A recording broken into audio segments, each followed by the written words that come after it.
Right. So yeah. So let's start then.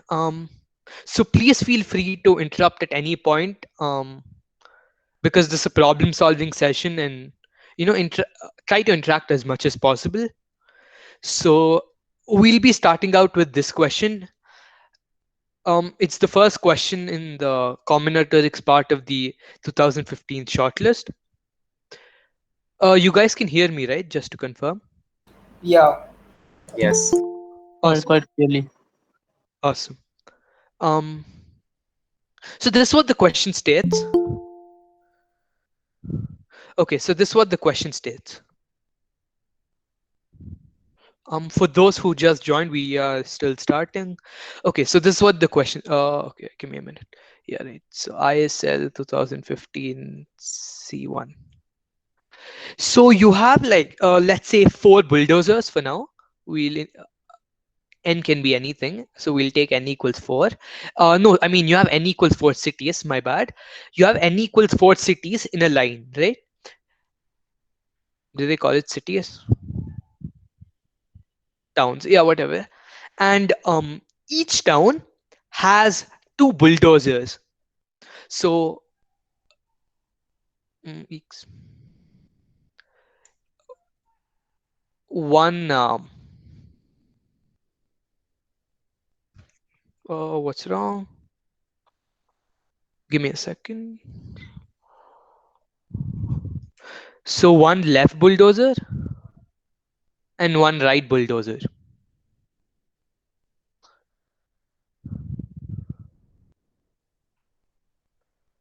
right? So we have four towns, and each town has one left bulldozer and one right bulldozer. And these bulldozers all have different sizes. Like some of them are bigger than the others, and none of them have equal size.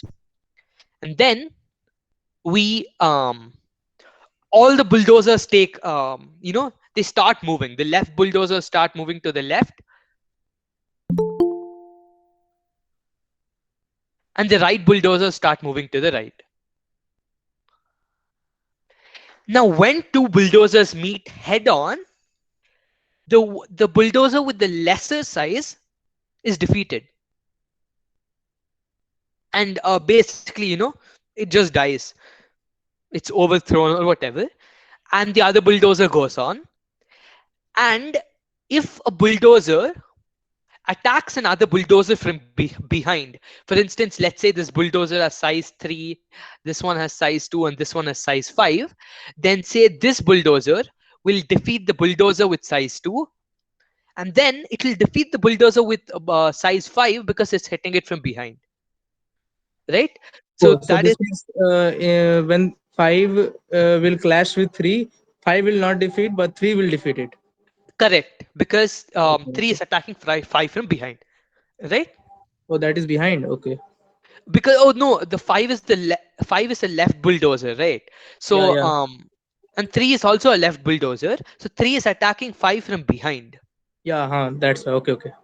from this bulldozer's behind, that is, right? Now so that's what the question states. Yeah, But fine. sir, there can be something like what to do in a situation when suppose before three bulldozer defeats the two bulldozer. What if some bulldozer from behind three like defeats three Then it before? won't be able to, correct, then it won't be able to. So how will we decide like which clash happened first? You can't, you Then, need to yeah. actually the question asks in all possible cases, Okay. right? So yeah, it might feel a little ambiguous, but the question's actually saying something much stronger. The question is asking to prove this in all possible cases, right? So just to finish reading the question, um, so the question states that if a bulldozer, um, say the three bulldozer is able to go through the town, right? Through the town. Are they moving at constant speed? You can say that, but the it But I doesn't think really speed is matter, to not, be honest. yeah, speed is not necessary, I think. Speed is not necessary. Correct. Speed Yeah, doesn't because matter. this is a combination question. Here, this is Correct. not. I mean, like sometimes, I mean, you may make it effective, but here it doesn't. Um, Yeah, if you read the question again, you'll notice that what they're asking is like they're asking us to prove this over all possible cases, right? And so, right. So the last part of the question states that if a bulldozer, any bulldozer, is able to go over a town, that town is out of the game, right?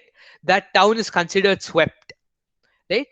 We say that the bulldozer has swept the town. Um, so, and what they're asking us to prove is that in the end, there will be exactly one town,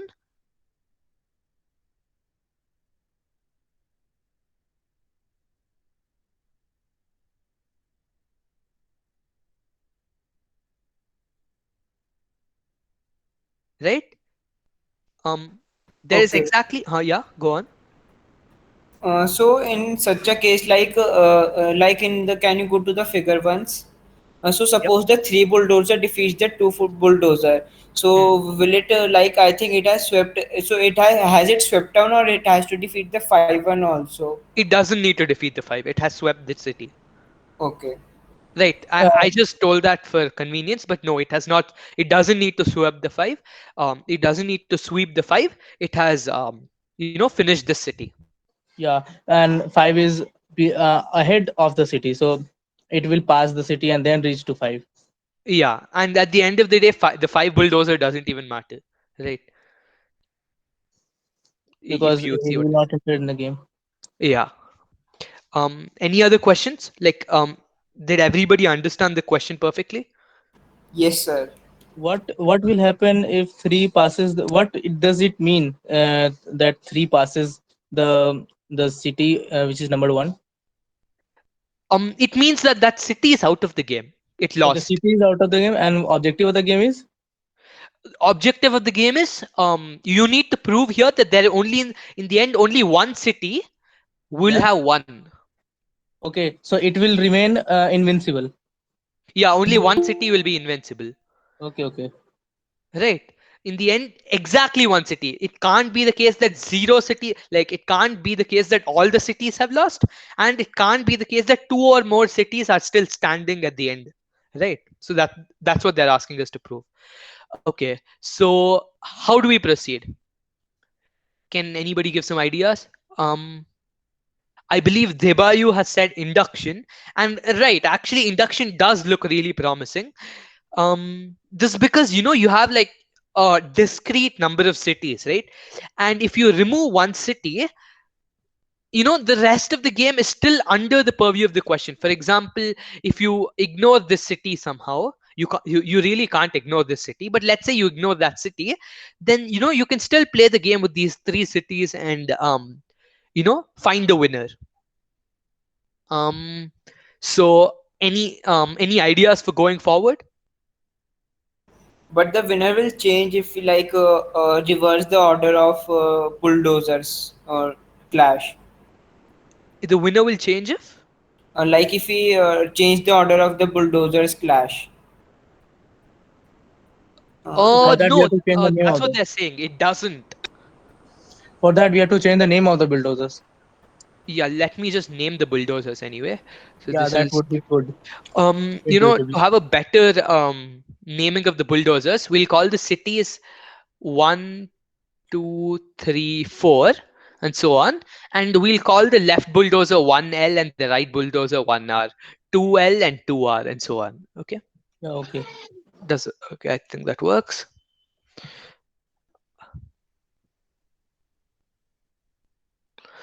Okay, so induction is a nice idea. So, but how do we induct, right? How do you want to induct? Like for uh, proceeding with induction, we have to first go through the base case. But what will the base case? Should we do we take 4 as the base case or 1 as the base case? One as the base case. You can take Yeah, one as the okay. base case. But 1 is trivial, I think. One we don't have any game in 1. One is trivial, correct? Yeah, Even two is trivial for that matter, right? yeah. When we are 2 cities, yeah. if you have only two cities, you just need to compare the right bulldozer of the left one and the left bulldozer of the right one, right? So even the two cases trivial. Um, so you can So we you can should assume the analyze like fourth also. We should also look at fourth, I think. But fourth. yeah, we can go ahead and induct on K. Choose the inductive hypothesis. So we Sure. should use strongest induction, I think, So or weak what will induction you is also take? possible. Induction hypothesis. How will you induct? Sir, I I think first, suppose the like we want to move from 1 to k plus 1. So Okay, go on. we look at the first and the k plus 1th, and if the first or k plus 1th is getting defeated, then we are just done by induction. But we have to just look at the case when they both defeat their corresponding ones immediately. Okay, let's try to see what you're saying. Um, it's actually not. This question is actually not that hard. Okay, so let's take in this case, right? Um, so you're saying that so in this case, look at the middle two, right? That's what you're saying, No, the corner two, and right? then So see they clash with the middle two. so um, let me draw something else. Let me draw multiple cities. Um, okay, and you have two cities in the end. So I'm really sorry, my cities are horrible, but all cities are, to be honest. But anyway, yeah. So okay, so you're saying that if these two cities get defeated, right? Then if these two cities get defeated, then you're done. As a matter of fact, I think it would help if we only look at one corner city, right? Okay. So let's say call this city the first city. And so how do we induct on this? Now we need to show that okay, so let's say if this city is defeated by if one is defeated by two, okay, then we're done, right? Yeah. What if that's not the case?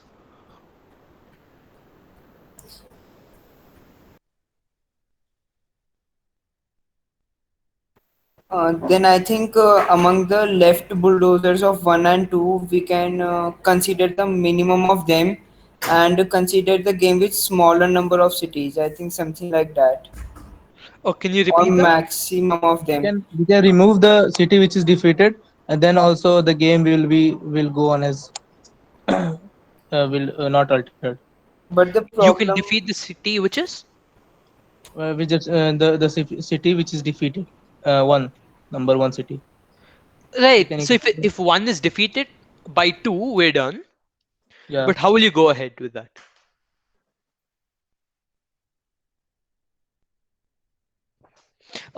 So here's a really useful thing to do. So as a matter of fact, what I'm about to suggest is the extremal principle, right? Look at the biggest, when you have a list of some things, look at the biggest or smallest of the set. So in this case, can anybody tell me, yeah, you can remove the bulldozers on the edges, correct? So can anybody tell me how we can say apply the extremal principle here?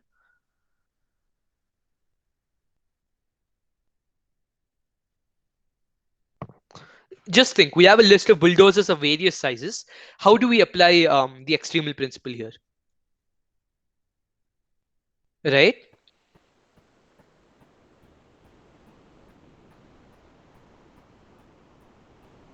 Anyone? I got it. I think we can like the left bulldozer of 1 will keep defeating everyone, and at some point, if suppose it defeats everyone, then one is a desired city, and we can see that in a game one will defeat all of them and one can never be defeated, because it left bulldozer defeated all the right ones. So in that Yeah. case we are done.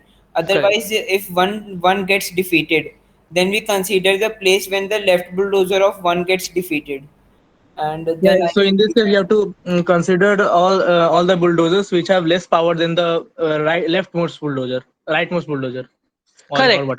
As a matter of fact, you can, in other words, that actually finishes the question. As a matter of Yeah, fact, you can say that if the left bulldozer is if the one is defeated at some point, then you can remove one from the game because the right bulldozer doesn't matter anyway, right? Yeah, And because now it you is can induct with already the rest of defeated. them. Yeah, okay, okay. And yeah, so that's done, right? Sir, actually, I didn't get because the problem is that maybe the left bulldozer of two was very big and it defeated all of them before one could. It Or defeated. all of them before one could, or something like that, or it get defeated by someone which one could not defeat, but it get defeated, like it killed someone which one could not kill, but it got killed in the end, the 2-1. Right. So let that happen, right? So I'm saying at the moment the left bulldozer of one got defeated, right? Look at the cities remaining. And Okay. now in the remaining cities, one is out of the game, right? So Yeah. now the highest power bulldozer have the city too. No, the city too. To be honest, defeated, if one is defeated somewhere here, that is to the left of city two, then city two is already out of the game. Oh, okay. Ah, yes, yes. Correct. So, what I'm saying is, at the moment one is defeated, it might be the case that many cities are already gone out of the game. But we know by the induction hypothesis, say you can use stronger induction for this, that Standard stronger induction can work. hmm, then we can remove similarly if it's left, then we can remove all to the left. Number of cities strictly decreases, so there must be one. Yeah, that's done, right? Yeah, So did everybody get this question? yeah, I um got it. Yeah. Nice. As a matter of fact, I'll give a nicer, a smaller solution, right?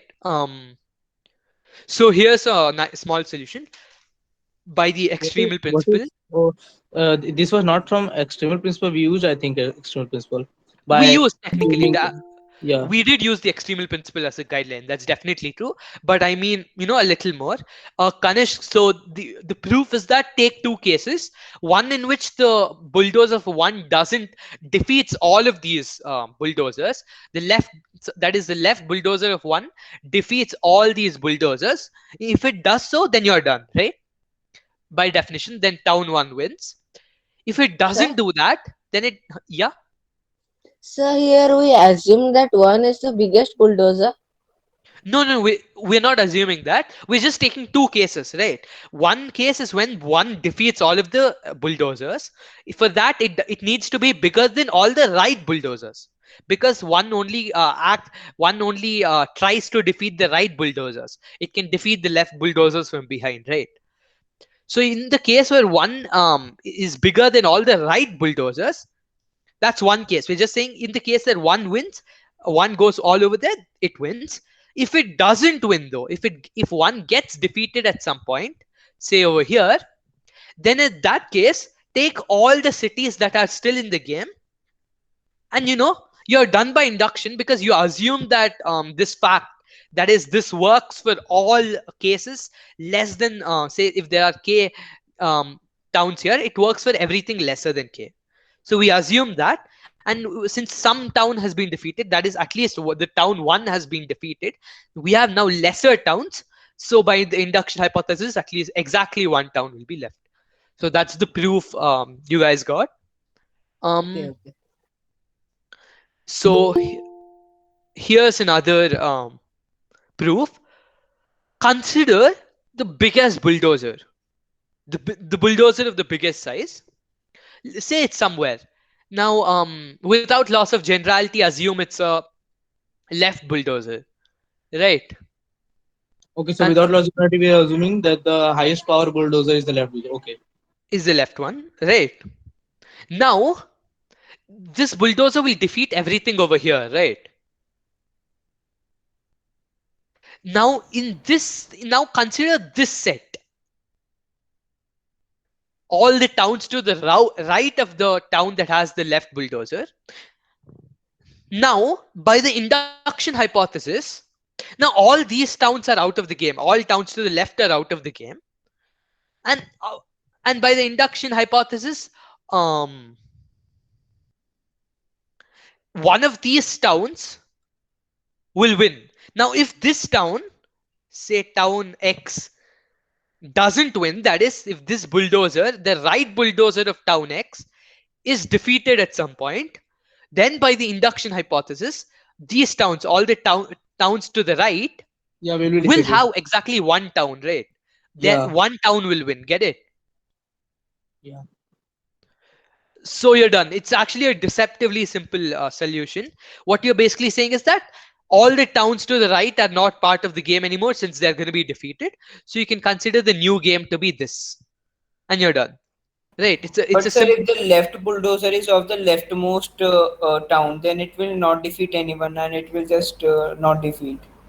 If the biggest bulldozer is the left bulldozer, right? That's what you mean. Yeah.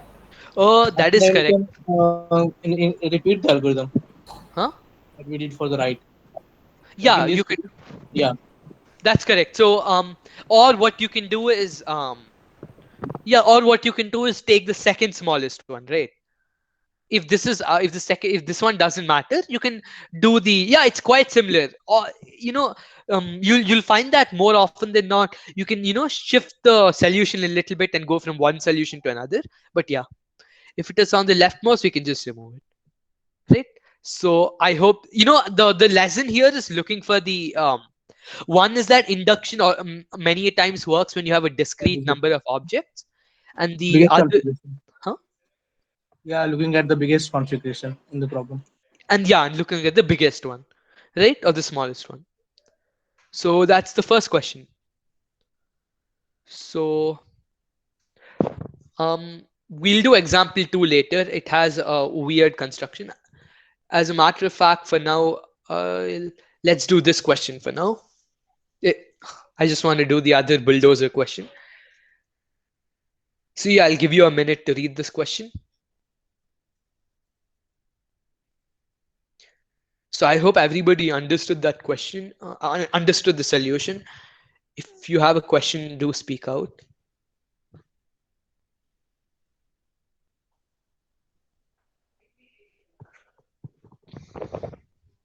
In the coordinate plane, there are finite many walls, so I think there is missing. In the coordinate plane are many finite worlds. Yeah, sure. I guess I think the grammar still makes sense, but yeah, sure, you can put in it there. Yeah, okay. In the coordinate plane are finitely many worlds. I think the grammar still makes sense.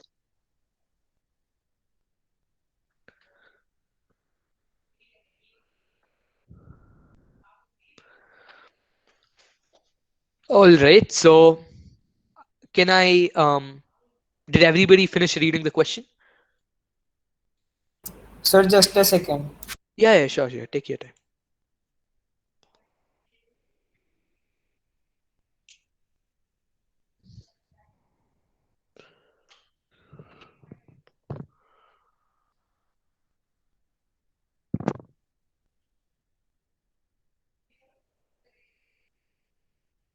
Read it.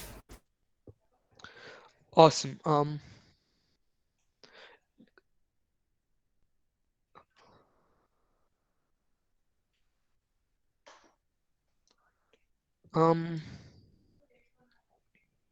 right. So what the question states is this: you have a bunch of walls. Um, okay. To be honest, they're telling that none of the walls are parallel or perpendicular to the Yeah, coordinate so they are axes. tilted. Yeah, so they are tilted. Yeah, so they're all tilted in some form. They can be of various lengths like this, right? And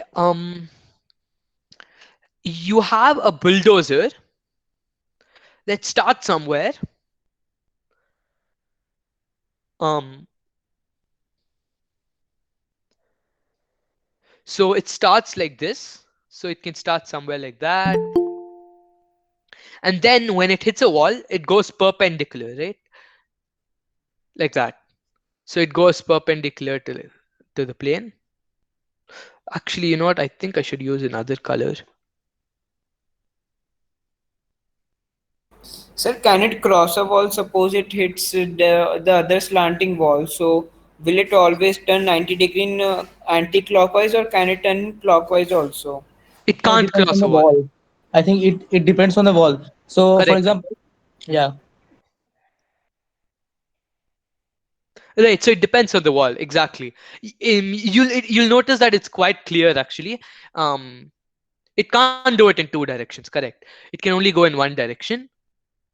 It'll go like that maybe, and this one will go off to infinity. And the question asks us if it is possible, and it's actually telling us that it is impossible. It's asking us to prove that it is impossible for the bulldozer to hit both the sides of every wall. It is not parallel to the axis. Um, you mean my light ray? I mean, you mean my bulldozer, the path I've drawn?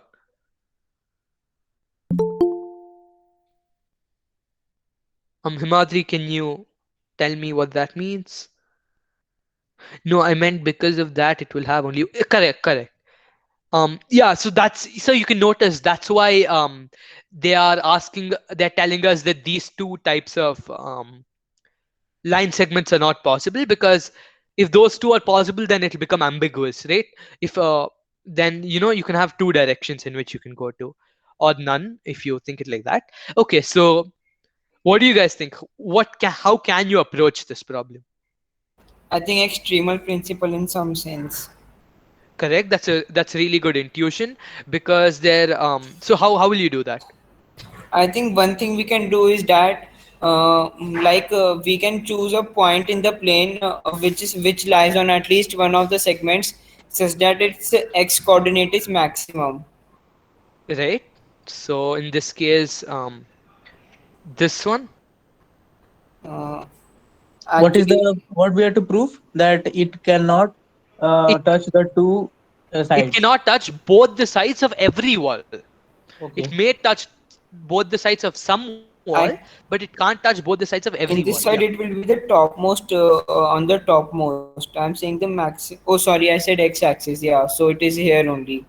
So then it is obvious that it must be an endpoint, and then I think this segment should not be get intersected at two times.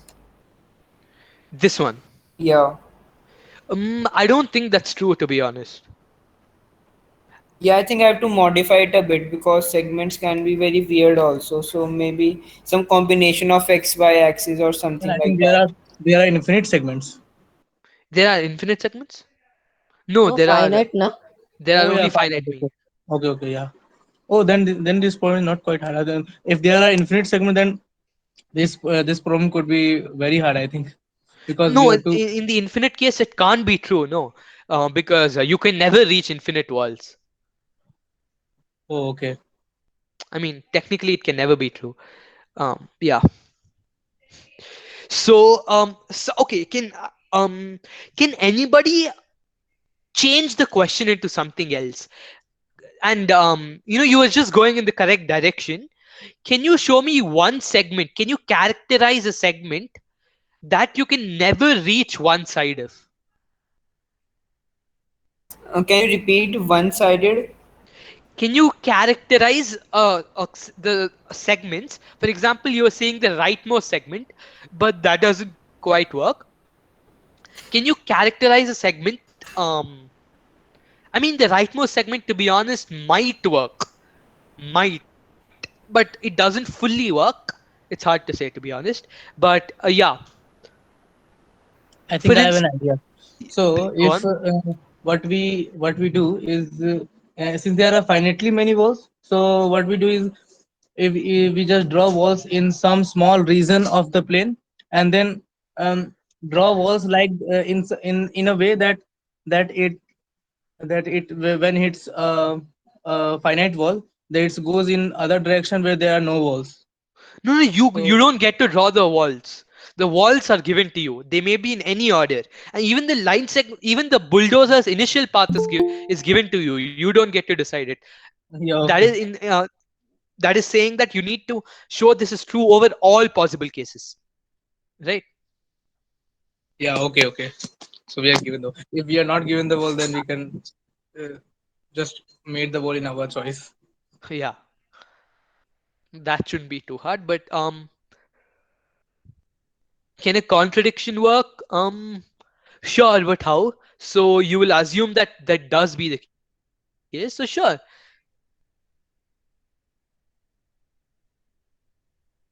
but how will you go ahead now? Right. So can you guys, okay, for instance, can you guys you talked about the rightmost wall. So can you so for instance, is it possible for you to reach this side of this wall? No. And why is that true? Oh yeah, one idea I got is that if we can prove that actually this claim is wrong, what I'm saying, but I think we can modify the claim that there is a wall such that if we extend that segment to a line, then all the walls lie on the same side of the wall. I know this is not true, but I think we can modify this a bit to get it true. That's a really nice idea. Can you think of using the problem statement? How does the bulldozer go? The bulldozer goes, in these vertical statements. So can you think of a reason why this wall you cannot reach that side of that wall, the upper side of that wall? Okay, So there are I no think I walls got it. drawn here on the left side of the screen. So I On the think left side of the yeah, go thing on. we have to do is that from these endpoints of the walls, we have to draw like lines parallel to the x and y axis, and that would like form a region.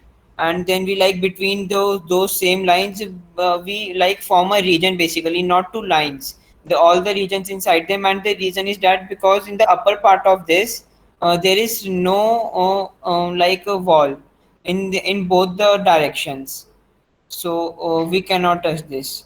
And Correct. You came to the main point there. There is no wall on top in this region. Correct. yeah, There I is also said no. that. I mean to Yeah, say yeah, that correct, because correct. yeah, Right, now, right, right. now I think we have to do it for every wall, and I think now we just have to prove that. Do you Uh, need to do that though? Do you need to do that for every wall?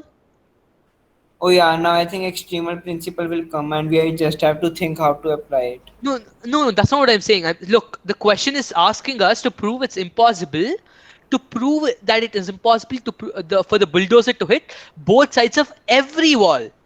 Even if we show that there is one wall such that one side cannot be hit, we're done, right? Yeah, yeah, yeah. So we we just showed a have. counter example. Yeah, Hmm? we showed counter example. So yeah, we are done if we show one. If we show one, we're done. But you will notice that, okay, so what have we shown? Can anybody characterize now what type of wall you cannot hit one type of?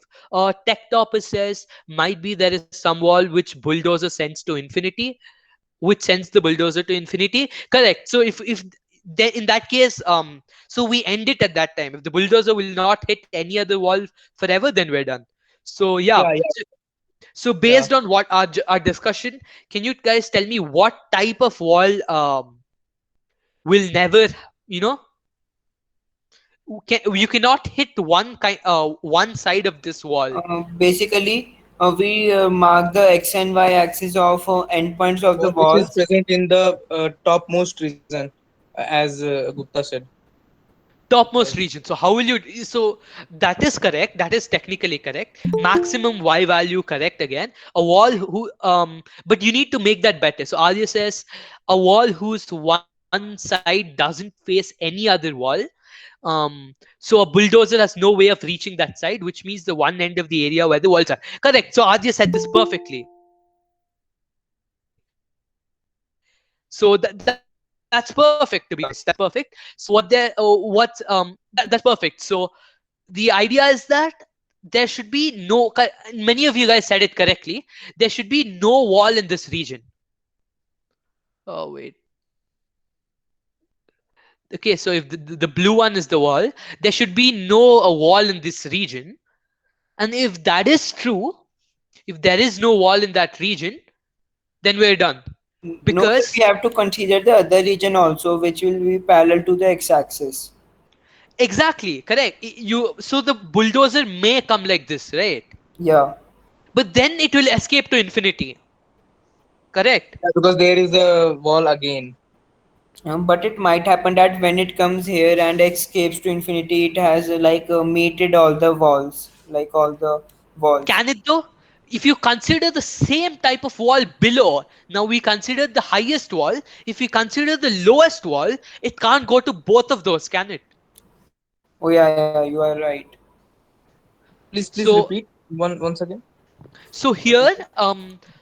we are saying that if there is a wall such So, that it is so in in some. the this is the continuation of the figure on the left. So this wall, this blue line is going to infinity, and it returns from the right side, and it hits a wall and then goes to the vertical This direction. is this wall, right? Yeah. Okay.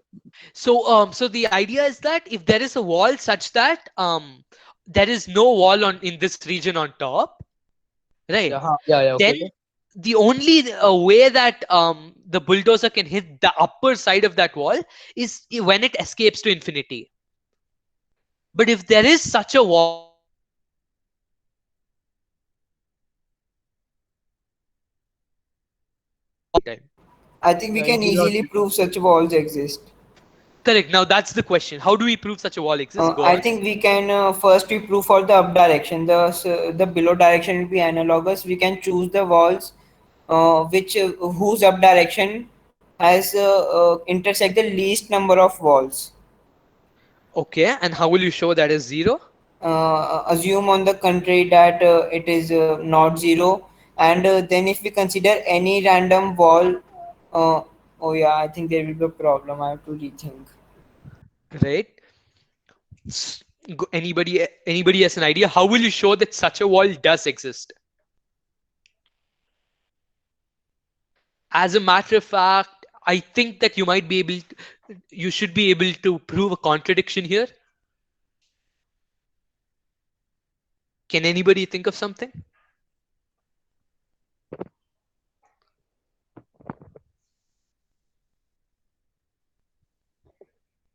Okay, here's a hint.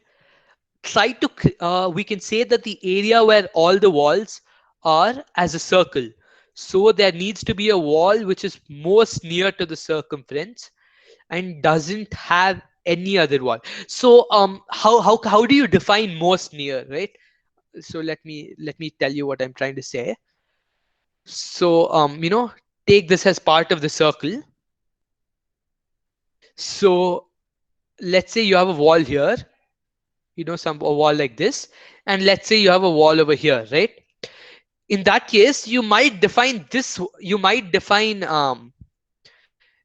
wall as the nearest wall, right? It's sort of nearer, but that doesn't mean that this is the highest wall, because you can still go like that, something can still come like that.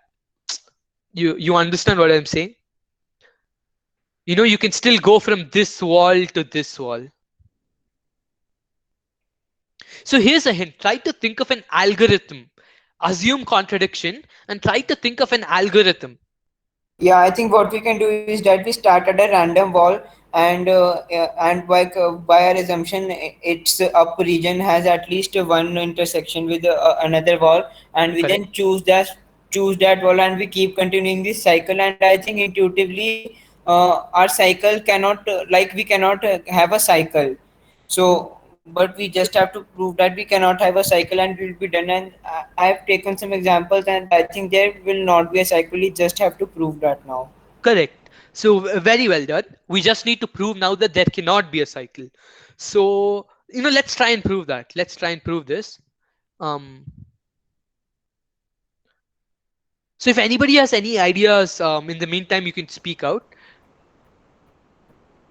One thing to notice that suppose a segment A lies in the upper region of B, then A cannot lie in the upper region. Like if suppose B lies in the upper region of A, then A cannot lie in the upper region of B. Oh, I don't think Um, that will help, but maybe that it that can. that is a good point. That is a good point, and I think that's true as well. Yeah, that has to be true. Correct. That is correct. Go on. Just a second. Mhm.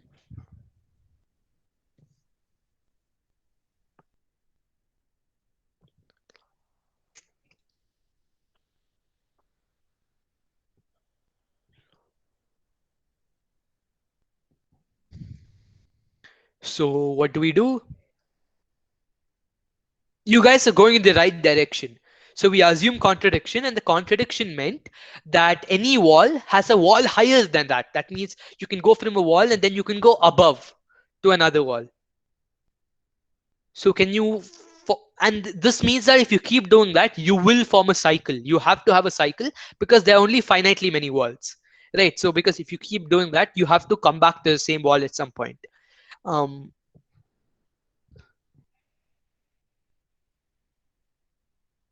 um, so how do we take advantage of this? So obviously, your intuition should tell you that a cycle is not possible, but how do we show this?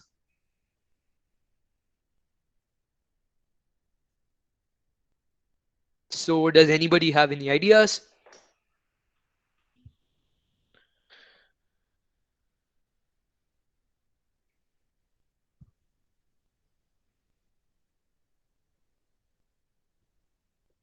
Guys? Sir, just 2 minutes. Sure. Take your time.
Go for something simple. Don't think too complicated. Just, for instance, you can go on to the next highest wall, and keep doing that. But how will we define highest?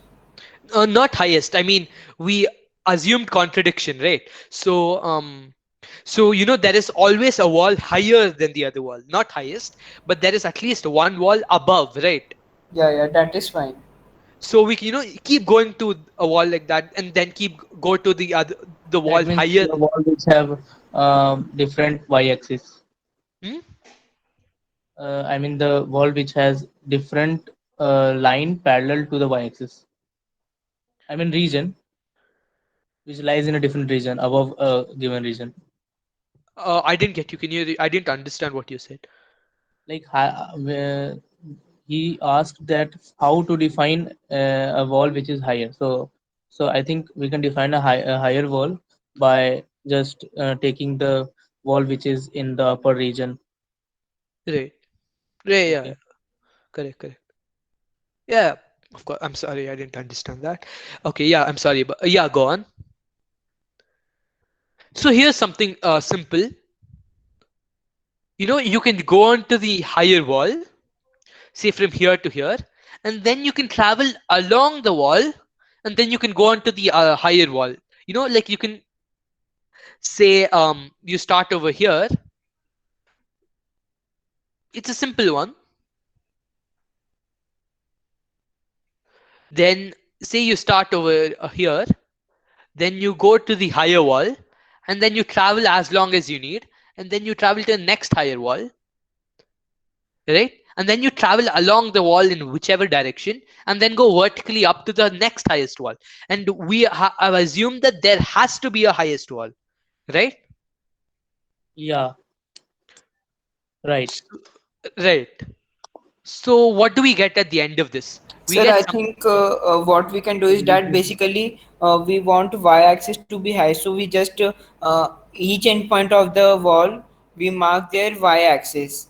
And I think we can, if one was lie in the vertical region of the other one, we can easily get what relation its y-axis must satisfy. So after that, it should be easy that a cycle cannot be formed.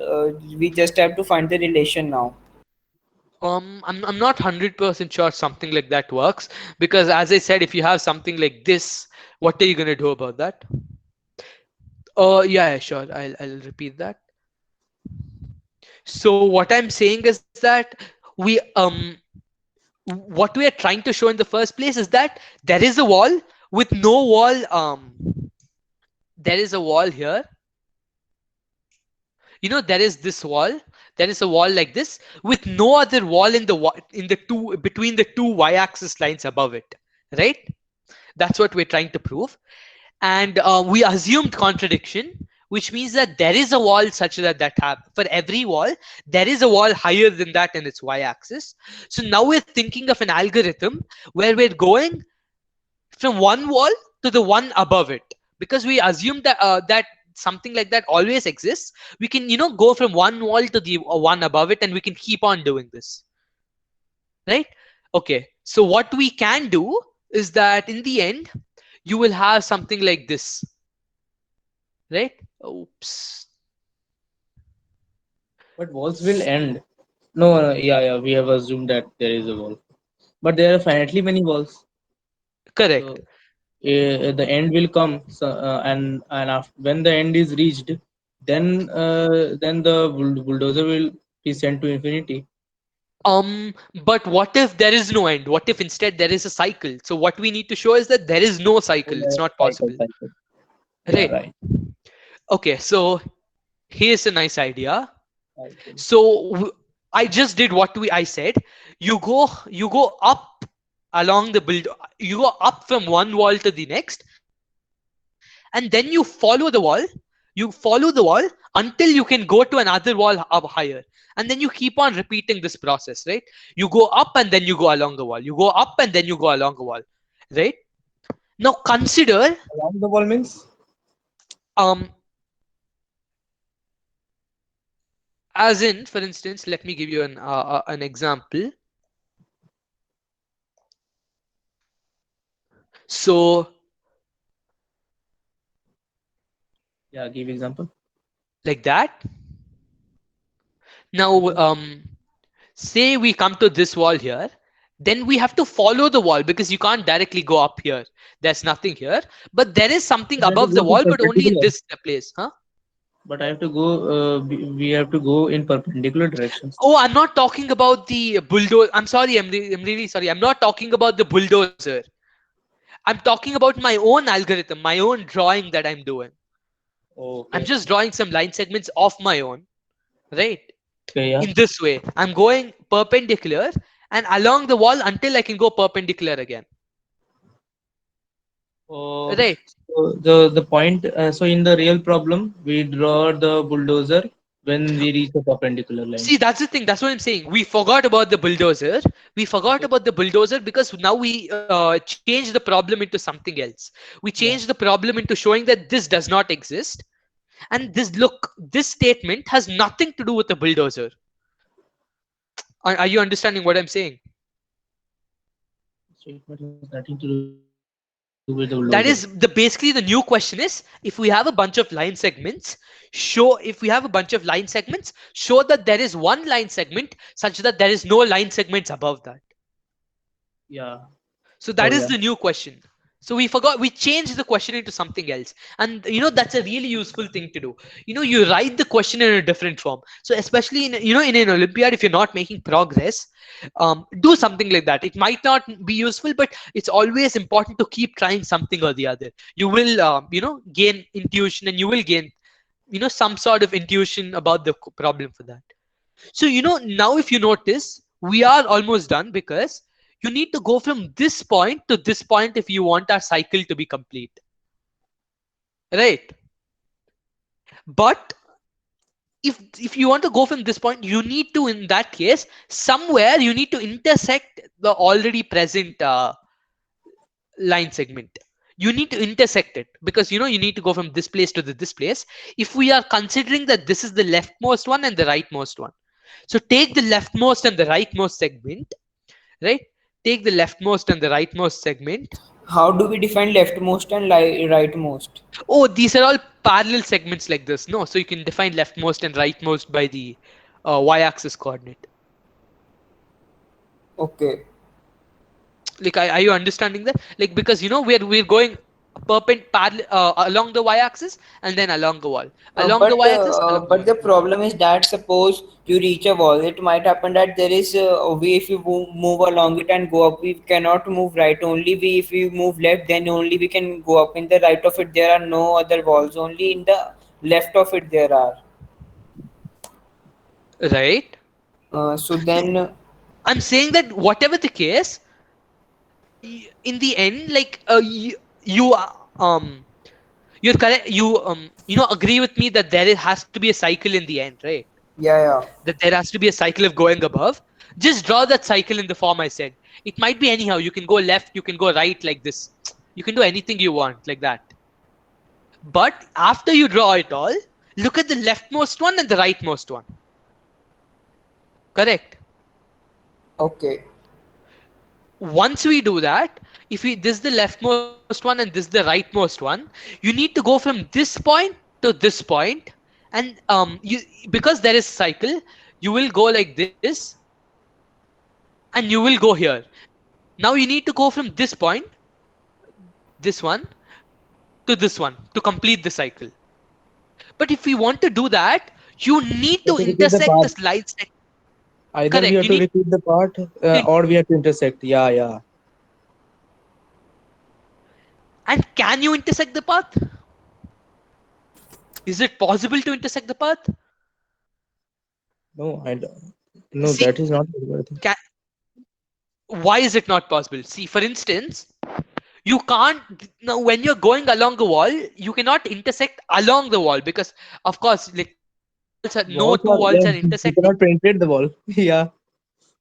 Correct. You cannot intersect the wall, right? Yeah. Then the other possibility is you're intersecting the line segment that is going up.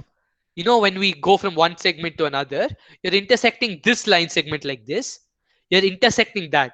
But that is also not possible, because Yeah. otherwise you would have used this as the wall instead. No. Instead of going till here, you would have used this as the wall. But the wall was present there. How can it be there? Correct. So how can it be Yeah. there, right? So that's the contradiction. So we cannot have a cycle.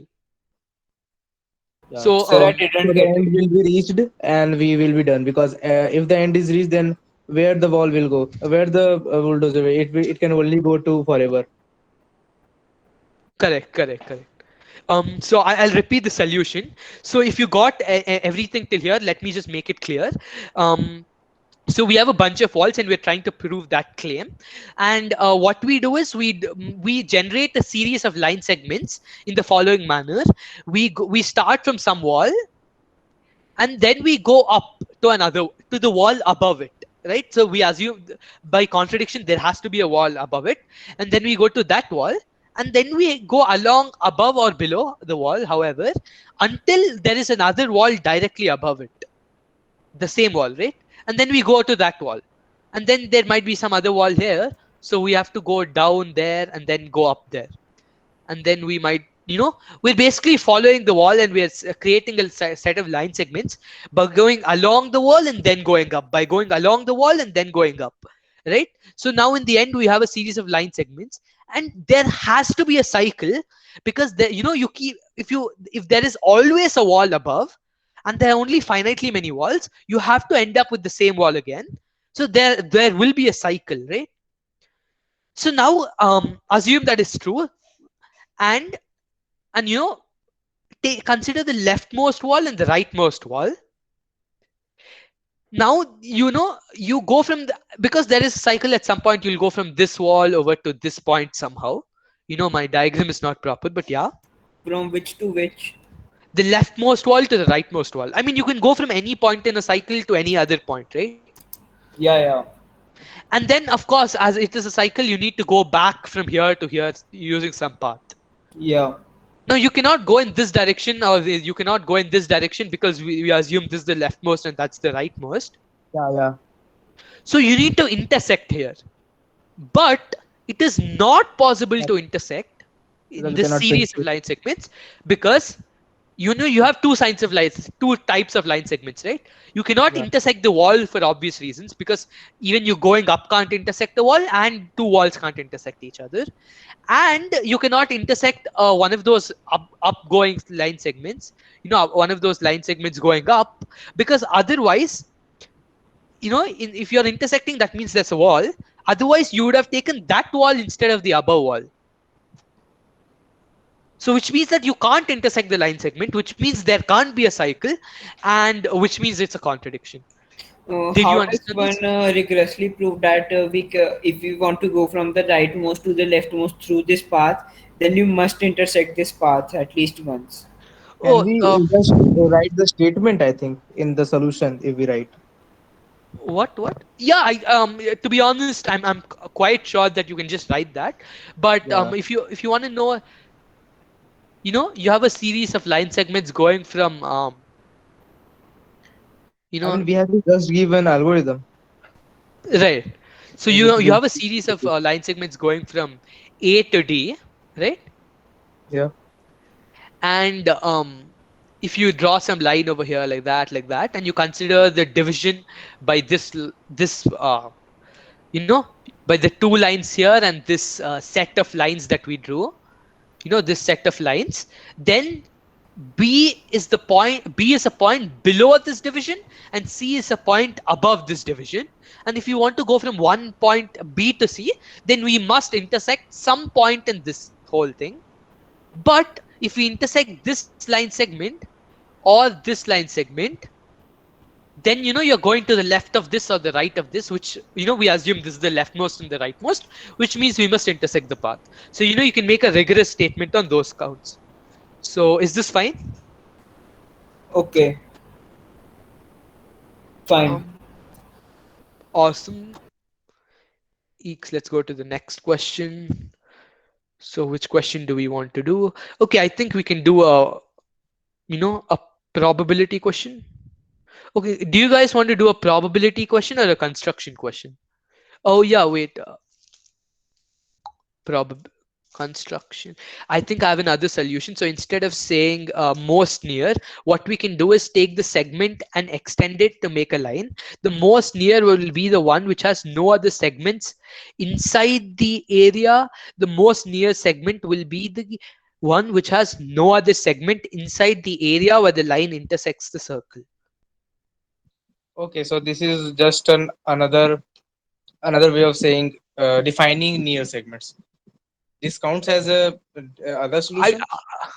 I don't think that works though. Oh, Look at this. So let's say you have something like this and something like that. Um, so in this case, if you extend this to make a line and extend this to make a line, then both of them have things in each other, even though this is technically, one in which there's nothing above, right? Did you understand yeah. what I'm saying? Um, Yeah. yeah, so that doesn't work. Yeah, right. So, okay, I guess we'll do construction looks, okay. I don't know. I Let's do the seriously don't know. Usama problem. Huh? Usama problem is Okay, all right. Usama Then, problem. oh, yeah, right. Let's do the USAMO problem then. You can all read this then. Example 3. It is sort of a construction problem. Hopefully, we'll have enough time in the end to go and do the probability question as well.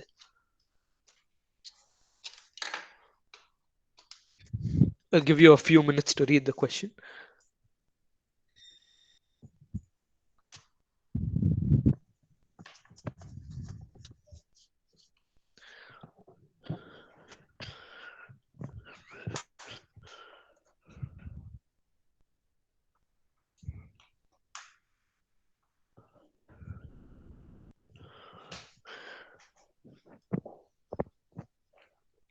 Just message something in the chat when you're done.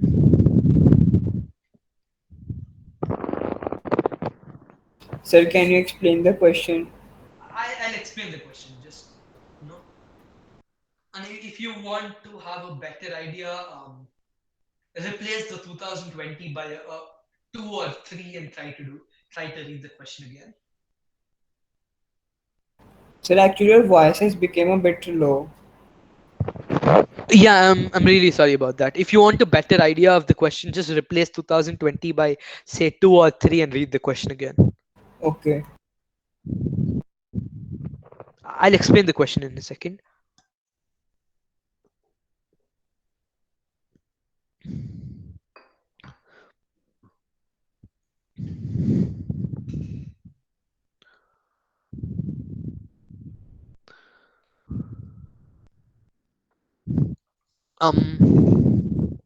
So can I start?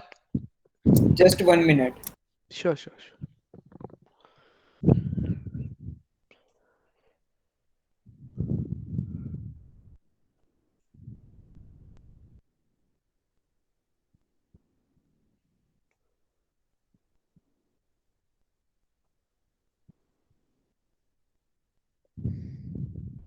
Read it. Awesome. Is is there anybody else who didn't read the question yet? So I'll just explain the question once anyway. So this is what the question states. It's kind of hard to draw. The question is actually talking about a 3D figure. So they're telling you that you have a cube. I'm really sorry for the horrible drawing, but this is a cube. Okay, take my word for it. And you divide this into 2020 into 2020 into 2020. It can be easily generalized, correct? As a matter of fact, it might be in some questions that you can't replace this the same question by n. That is maybe the fact that it is even is actually important, that, or maybe the fact that 2020 is divisible by 4 might be important, but I'll just tell you that that is not important, and it basically works for any case, more or less the same way, right? So, and what you do is you place beams from all directions. You can, I mean, you might not place a beam of one in one direction. That is completely your choice, but you place beams in all 3 directions. So for example, let me just take the case of 2.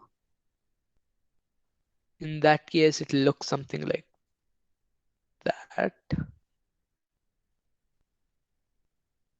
Okay, you know what, this looks horrible, but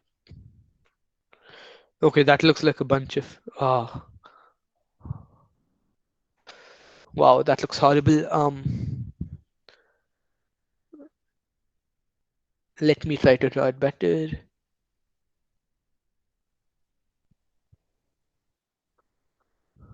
Right, so let me just leave it at this. And what we do is we can put in beams in 3 directions. You can put in a beam that goes in this direction, right? You can put in a beam that goes in that direction, this way, that way, and you can go put in a beam which goes up to down, right? So you can put in 3 types of beams, and what they're saying is that um, no two beams can intersect, right? No two beams are intersect. And you can also possibly note, just for the sake of intuition, that there are 3 into 2020 square possible positions, because in each, in the x direction you have 2020 square places, in any of the, if okay, let's say you look at it from the front, right?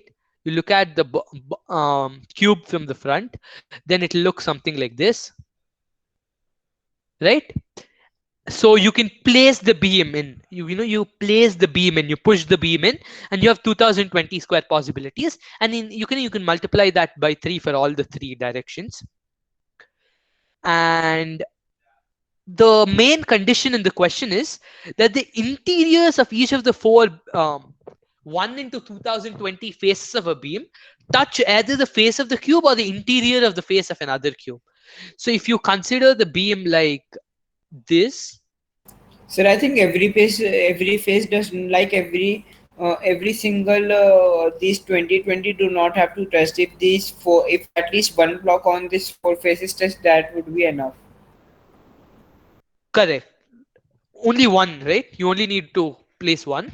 That is, in you see this 2020 into 4 block, right? Into one beam, right? Now this could be in any direction, and it has 4 of the rectangular faces, and all 4 of these faces must be touched by a beam that goes like this, or this must be present at some edge of the cube. That is the one.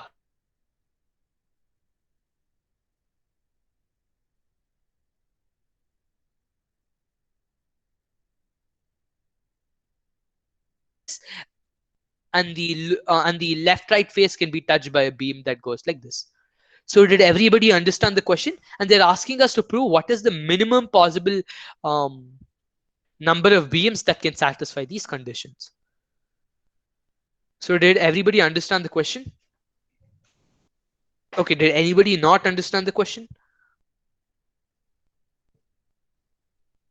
Yes, I was a bit gone, so I have not followed the part.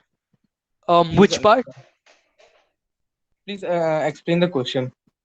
All right, all right. I'll explain the question again. So the question states that you have a cube, right? You have a cube and you place 3 types of beams. The beams in X direction, Y direction, and Z direction. These beams, go from one end of the cube to the other end, like this. They might go like Beam, that. beam is a 2D. It's a 3D thing. Okay, It's a 2020 into one. into 1 into 1. Yeah, Okay. correct. And so a beam may go in like this, like that, or like that. 3 Okay. directions, Yeah. Okay. right? And Hmm. um and the condition they're giving for the question is any beam. You take any beam, consider its 4 faces, right? It has 4 rectangular faces, right? 4 rectangular sides, not the small Okay, ones, we the have to big consider ones. only the rectangular sides. Only anyway, the small sides will be facing outside, right? They will be at the edge of the cube, Yeah, because they will but see there will they'll be be here. only two edges, and the Hmm. other two edges will be inside the cube.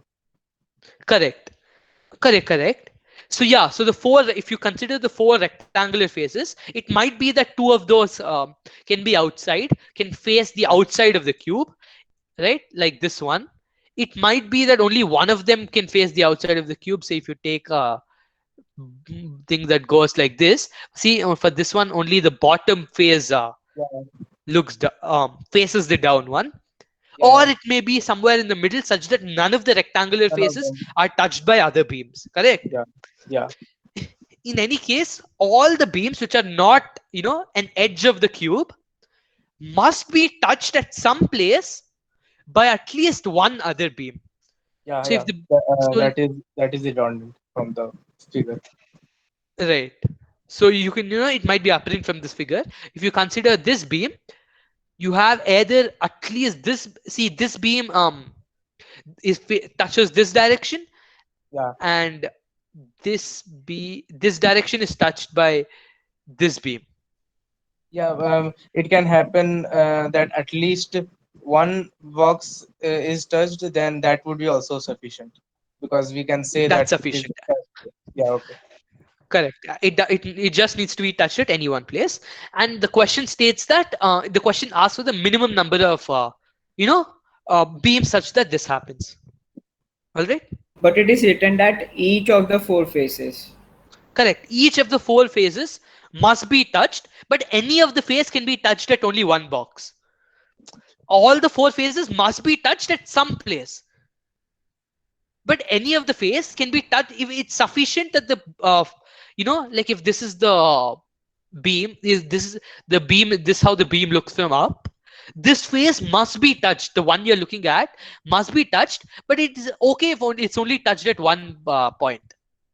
Are you understanding what it's saying, what that is? Yeah. What we have to prove? Minimum we number of They're not asking us to prove anything, they're actually asking us the minimum number of what is the um, smallest possible number of beams. beams that can be placed strictly? Okay, okay. So this is in essence a construction problem, right? Yeah, so we have to consider situation.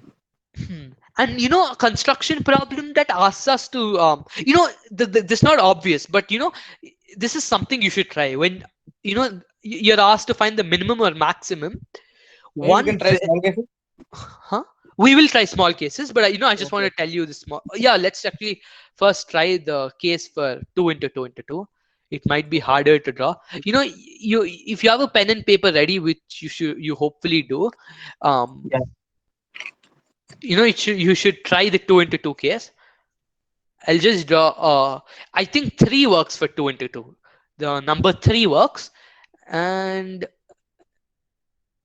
I think you can go one beam like this.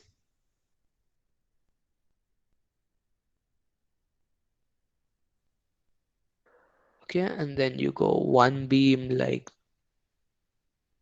this,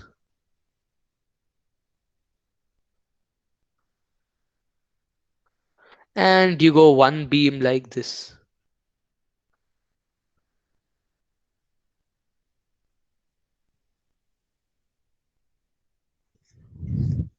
I hope you all understood. I'll make another figure in a different sort. I'll only look at these two faces, and I'll only look at so one beam. Oops. One beam is over here. One beam is over here, and what you can put one beam over here. So yeah, if you all understood this, this goes in, this goes down, and this goes left to right. Yeah. This is the same. Yeah. So if you all understood this, so yeah, I'm pretty sure 2 doesn't work. N is equal to 3 for this case. The answer is 3 for the 2 into 2 into 2 case, and you can simply try out, and you'll notice that 2 doesn't work. What this means for the 2 into 2 into 2 case, n equals 3 works. So Yeah, that means 3 beams will touch each other. correct. I actually encourage you to So this just is look the at what minimum I've done. number of beams Huh? for a 2 into 2. So this 3. 3 is the minimum number of beams for a 2 into 2 into 2 case. Okay. Correct. 3 is the minimum number, and you can check that n equals 2. If you have 2 beams, you can never satisfy this condition. You can check that this that is true, that for a 2 case, and that's actually pretty obvious, because take any beam, even if 2 of its edges are you know touching the edge of the cube, you at least need 2 other beams to contact it. So you need at least 3 beams in this way. So the and 3, I've Okay, shown three. that by construction, so 3 works. Yeah. We'll actually come back to this. I just want to tell you all a small idea. The idea is that when you're asked to prove the min or max, you're not prove, but you might be asked to prove that something is the minimum or maximum, or you're asked to find the minimum or maximum, especially in combinatorics. A really good strategy is to show, say for instance, in this case, they're asking us to find the minimum number of beams, right? So we might show, say the answer is x, then we might show that Oh yeah. Then we might show that the numbers which are smaller than x does not work. Yeah, so correct. So what I'm saying is that the answer should be at least X. You might want to show that the answer is at least X. Now, most of the times, proving this is not enough, because even if you're showing that the answer is at least X, I'm asking, what I'm actually saying is that while you're proving the answer is at least X, don't consider you don't need to necessarily make it very sharp. Just try to prove it's at least something, and separately show that X is possible by a construction. Now this might be a little vague, and oh god, I'm really sorry about that, but I'll tell you about what it is by the end. Yeah, like in number theory, what we suppose if we have a problem in which we know that a number is divisible by 4, and we conjecture that the minimum is 16. So we conjecture that the minimum is 16, which can be attained. So we know that a number is divisible by 4. So we just have to check for 4, 12, and 8, and then we would be done. So I think we have to do like that here also. Something like that, correct. Yeah. Something like that, correct. I'm basically saying that you show the lower bound by algebra. That is, you form some sort of inequality, and you show the maximum bound, the other bound by construction.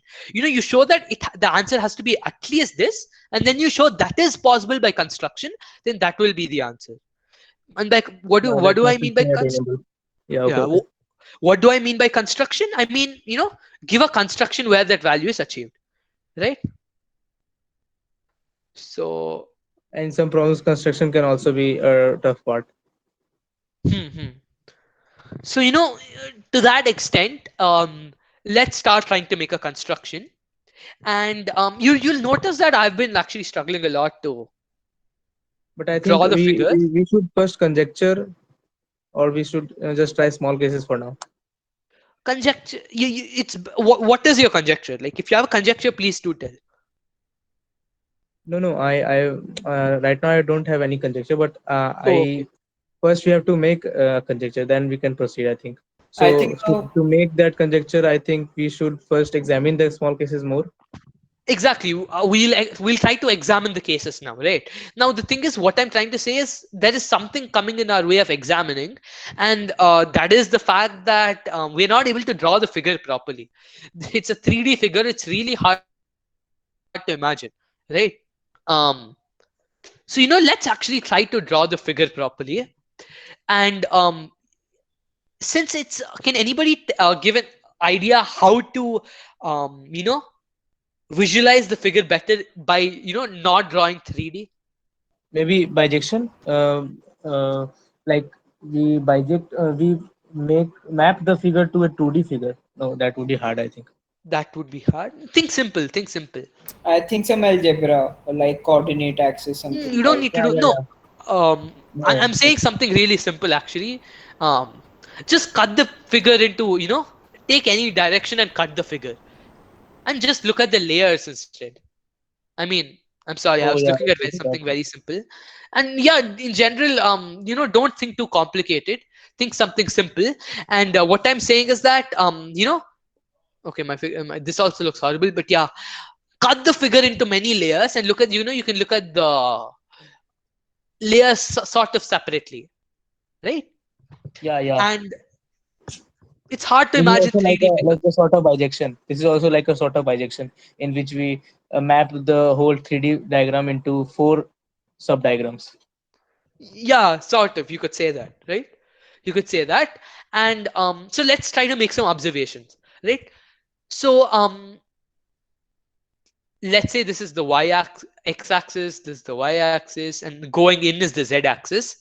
Now let's say there's a beam over here. Oh, let me take a different color. Let's say there's a beam over here. You'll notice that if there's a beam over here going in the y-axis, then there in the same layer there can't be a beam in the x-axis. Right. I'm just making random observations. This actually might not help. So can you guys come up with such observations if you have any? But you can also have some, something like that. A z-axis beam going here now and here. I'm just drawing a random figure, and you might have something like that. You need to have something here as well, because this needs to be touched on the left and the right. It actually might not be touched in this layer. It can be touched in some other layer, but yeah. So yeah, this is true. And look, there needs to be something that touches this beam in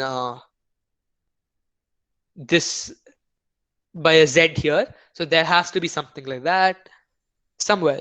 So are you guys somewhat more comfortable in using it this way? Yeah, Yeah. it is easy. Right. So how do we go ahead? So let's try making a construction, right? So What you said that there cannot be a beam in the x direction. Oh, so it will intersect a square. So that is correct, not. correct. In this layer, you cannot have any beam in the x direction because otherwise it will intersect the line. Oh, that is not allowed. Yeah, the intersection is not Okay. allowed. Okay. And as a matter of fact, if you observe, in the layer above this, you need to have beams in this direction instead. Because otherwise, there won't be anything touching above this. Wait, okay. I think this is wrong. This is not true. Because It can instead be of in that, below also. yeah, correct. It can no in the above direction you need something to touch this from above, but instead you can have the left right beams exactly on top. Prituj says, does this help? Basically, we are telling that there is at least one square in each row and column. That is very useful, correct? That is quite useful, in fact. Um, so there has to be at least one square, either of the Z type or of the in this layer. Say in this type, there's at least of the Z type. There has to be a square of the Z type or a rectangle of the Y type. You know, we actually classify this as a Y layer because there cannot be an X and there can only be Y beams. And maybe there are some beams which can be Y layers and some beams which are X layers. So anyway, in this Y layer, you can have either in every row, there has to be either at least one Z1 or a Y beam. Or it can be X beam also. There cannot be an X beam if there's a Y X beam, beam right? can be in the front face. Huh? X beam can, yeah, as you said, X beam cannot be here in the front face because Yeah, it will intersect. But the problem is that a Z beam might cover a lot of layers. correct. And I think this only shows that the answer is at least 2020, but that is wrong because of our How, 2 cross 2 observation. why is that wrong? Like basically, we are claiming that the answer is N. How is that true? How are we claiming the answer is N? No, No, no, no. We are not claiming the answer is N. As a matter of fact, what are we saying? We're saying that the number of Z beams plus the number of Y beams has to be greater than or equal to the number of layers here, which is 2020. Get it? can you wait a minute? I will think it. Yeah, sure. Take your time. I'll just repeat the argument. In every row, then you see, if you take this Y beam, it must be connected to some Z beam on the left side. So there needs to be a Z beam in one of these places, and consequently, in every row, or say in every row, here in this case, sorry, in every column in this case, in every column like this, N cannot be answered correct. In every row, there must be either a Z beam, which is a square, or there must be a Y beam, which is a rectangle. Uh, did you understand Yeah, that? yeah, right. Yeah, this is clear. Just let me think. Yeah. Now for the top part is we have to visualize a bit more. Mhm. Try forming a construction. If you understood this, try forming a construction. And here's the hint. I didn't quite get how are we moving. Like, are we moving from layers to layers or from in only We're one layer? we are simply considering all the layers differently. And no, now I'm only arguing for in this layer, the Z beams are squares, right? Yeah. because they go in and up. Now, if this is a Y layer, that means only Y beams exist. You cannot have X beams in this layer.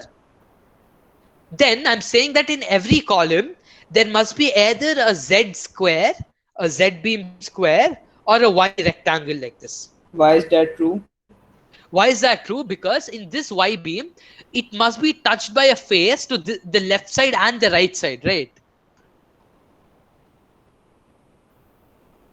But it might happen that there is no Y beam in this layer. There is no Y beam. Yeah, sure, that can happen. But I'm talking in a layer which has at least one Y beam. As a matter of fact, that is a very good point. We need to consider the case when there is, say, no Y beam at all. And we And will do that. and But is it necessary that there is one Z beam also? It might happen that layer is just empty.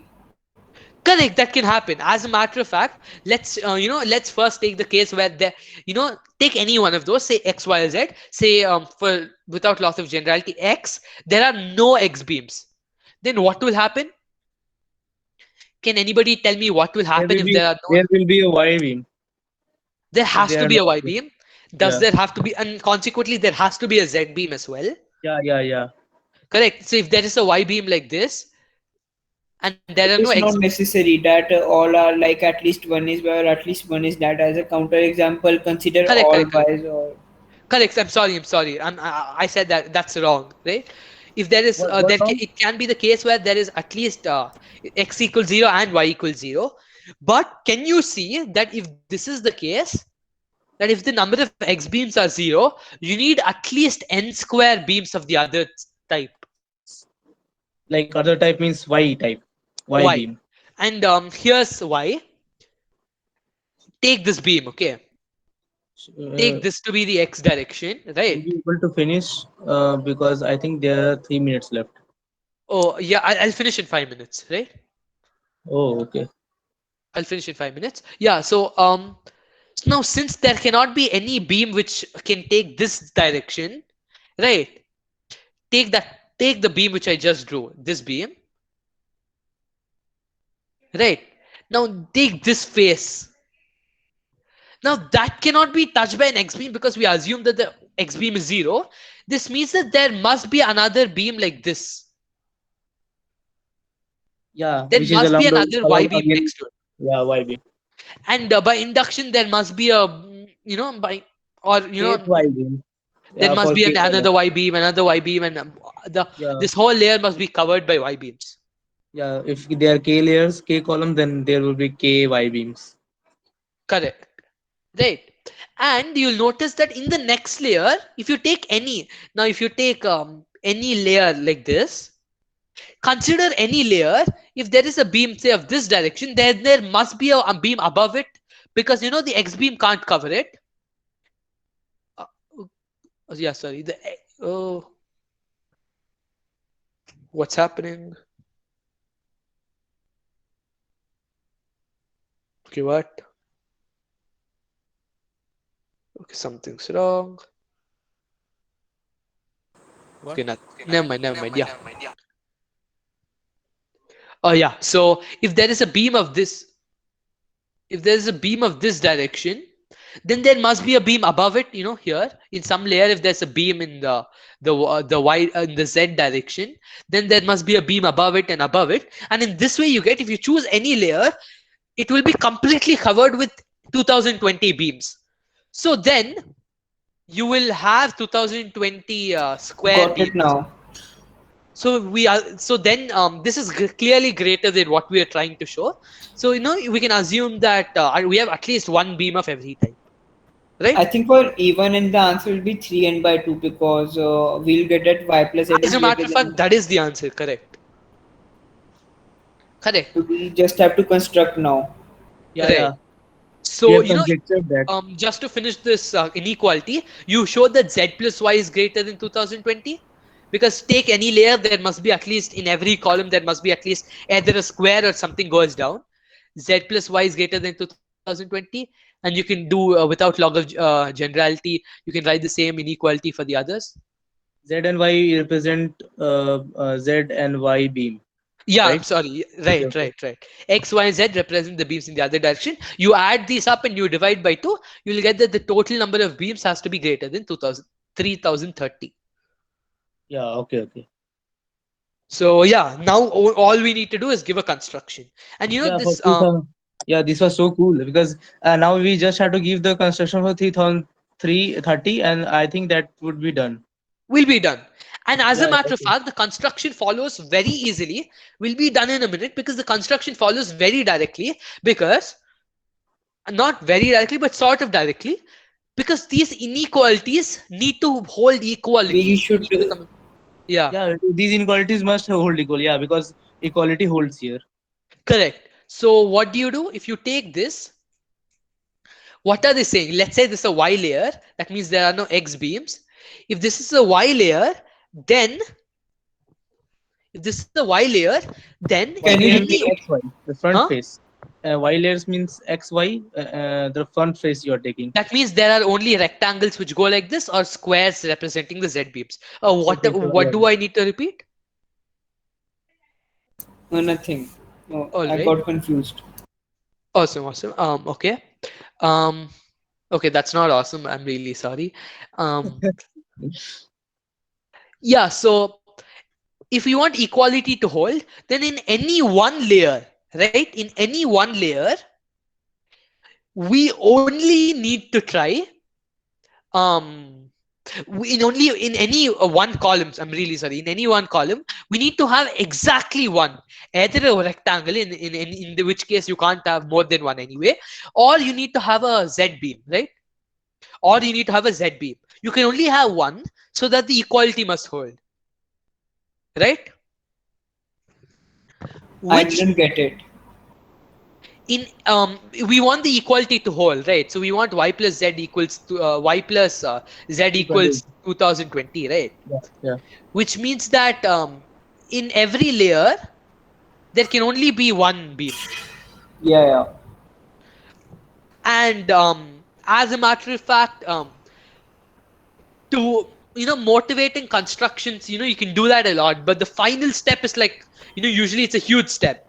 And hopefully, look, like all I can do right now is tell you the construction, but hopefully by trying, because you tried out some small cases, and because of the inequality, this construction should you should be confident that you could have thought of this construction, and it's not a very complicated construction. It's inspired by the two case. So what do? You take every alternate, and remember, 3030 is our minimum, right? So we take Yeah, enter. 1010 of each layer, because and that's the thing, we are trying to make it symmetric, because we have no reason to not make it symmetric, right? So we are Yeah, gonna yeah. make it symmetric in x, y, and z. So we'll try to think of a symmetric construction, and in that regard, um we'll take 1010 of each, and we'll do this. We'll place 1010 alternative on the diagonals, like that, alternating on the diagonals in every in all the three I sides. think only one will meet the corner. Hmm? Only one will meet the cube.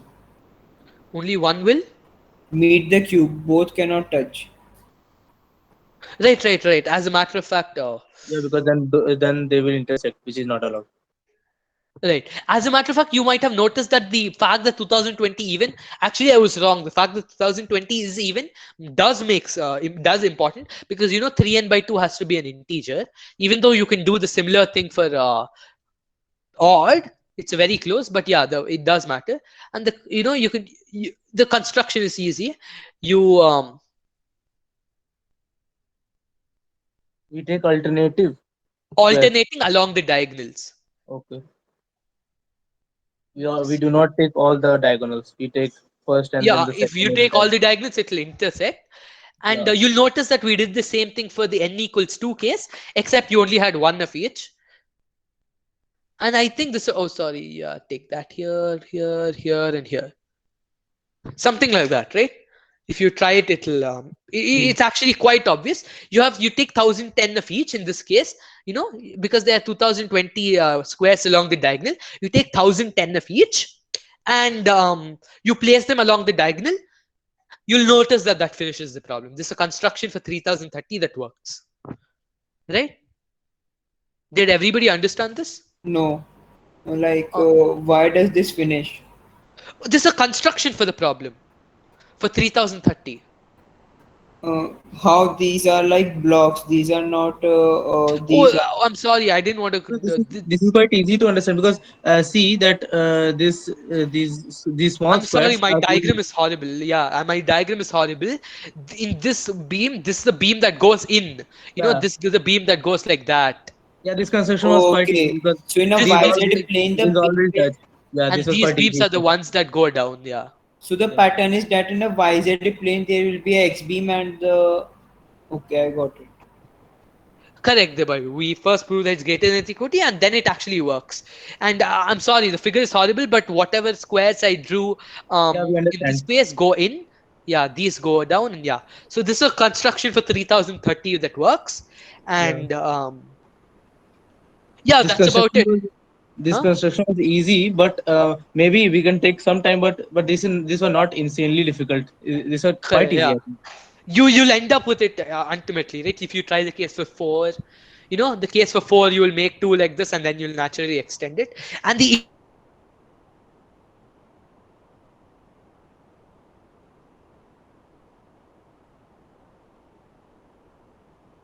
Motivation like the base cases are quite tough to think even for because the figure is quite complicated. yeah, exactly. The base case is quite it's quite hard to visualize, and that's why I introduced the layers, cutting into layers and using those instead. Yeah, that bijection was quite important. Yeah. So that's a way to visualize the layers instead, and that's why I said cut it into layers and use that instead, right? Is this a regular difficulty of an USAMO 2? I think this problem is not very difficult for USAMO 2. Yeah, you could say that. It's normal difficulty for USMO too, I But think. I have tried one problem, geometry problem, 2015 USAMO 2. That was insane. But this was not. This combinatorics problem was not that difficult. You can say that maybe. I really don't know what to say about that. Yeah, sometimes But yeah, tough questions come, sometimes slightly harder. And for me, I better at combinatorics. So combinatorics are a yeah, little you are easier for better. me. You have taken 3 classes. I mean, Yeah, 2 or 3. Yeah. three. Yeah, yeah. All of them are on combinatorics. Yeah, so I think I've already extended this class for 8 minutes Yeah. beyond thing, and I don't This, want to this hold you was all. Thank you quite all good. for attending. Thanks a lot for this class. Thanks, Thank sir. you. Thank you for attending. Bye. Bye.